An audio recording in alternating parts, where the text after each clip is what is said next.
So the shape of everyone's head tends to be like an egg shape, right? Narrow at the bottom and wider at the top. So we have two markers so far, 1, 2. So we know how wide it goes, but we don't necessarily know how far down we should be going, right? So let's go ahead and make a marker for ourselves. So we're going to make a marker for the chin, and from the lower lip, or sorry, from the center here, we're going to measure one eye length down. So take your pencil, measure your eye, one of your eyes, line it up to that center line, or actually let's do the lower lip actually. Lower lip, line it up and make a mark. This is where our person's chin is going to be. So one eye length away from the lower lip.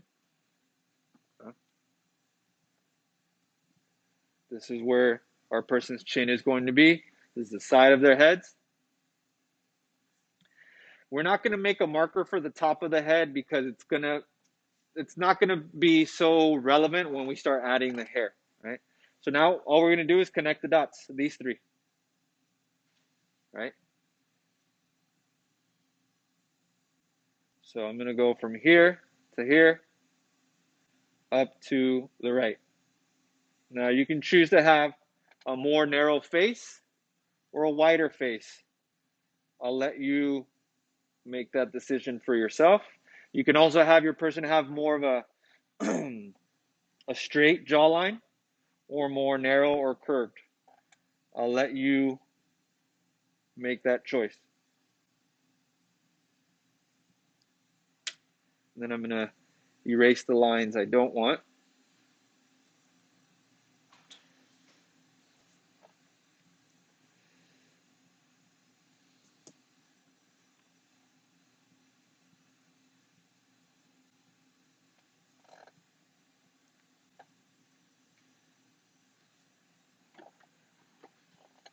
And hopefully they're even on both sides.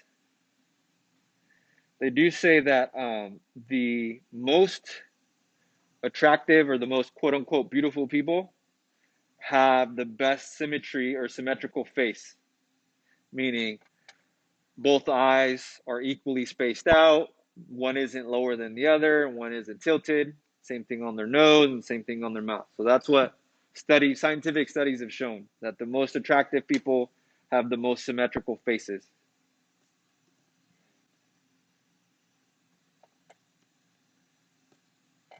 All right, now ready for the ears. So the ears, I think, are fairly easy because we only see this part, right? We're not seeing the whole side because our persons are going to be looking straight at the camera. All right, so the top of your person's ear roughly lines up with the top of the eye. The lower part of the ear, the earlobe, matches with the septum, roughly, okay? So I'm going to put a marker or a mark here that lines up with the top of the eye. And I'm going to do the same thing on the other side.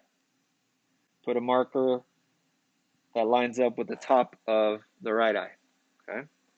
And then I'm going to put a marker down closer to the septum, here and here, okay? This is when you look at this, you're like, whoa, those ears are huge. Well, it's in proportion. Everything's in proportion, right? Same thing if we were to add ears that are this small, you're like, oh no, this is better. It'll look odd because those ears would be out of proportion compared to the rest of the face, right? So here's how we start the ear. This is the highest part of the ear, the top mark, and this is the lowest part of the ear. The average shape of a person's ear is almost like a little S shape. Very lazy S, right? And I start it here at the center, that center line, curve up to hit that top line or that top marker. Curve, it extends out a little bit and then curves in towards the bottom. like that. So again, I started it here, curve up to hit that top marker, then it opens up to the left, and then slowly curves into the face, towards the face, and back into the earlobe. You do the same thing on the other side. Start here in the line, curves up, touches that marker, swings out a little bit, and then curves towards the face and down towards the earlobe. Now, we don't have any bones in our ears, right? We just have cartilage, which is why you can get a piercing, right? I'm going to erase that little marker that I put for both the top and the bottom of the ears. And the one thing that we're going to, or a couple of things that we're going to draw inside of the ears before we start shading it. Everyone has this little piece that sticks out, just like a little curve, like a little peak in here, that I believe people also get pierced, right? And it tends to be in the center here, just like a little curve, little bump that I'm putting in, okay? That sticks out a bit. And then we have the thickness of the ear, right? We have this little like curve, this part here. That's the part that you can kind of like bend and mess with, right? And then it goes down, hugs the outside, and then that earlobe.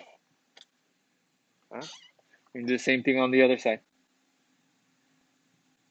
And this is just the thickness of our ears. And then that turns into the earlobe. All right. You can give your person piercings too if you'd like. Let's pause.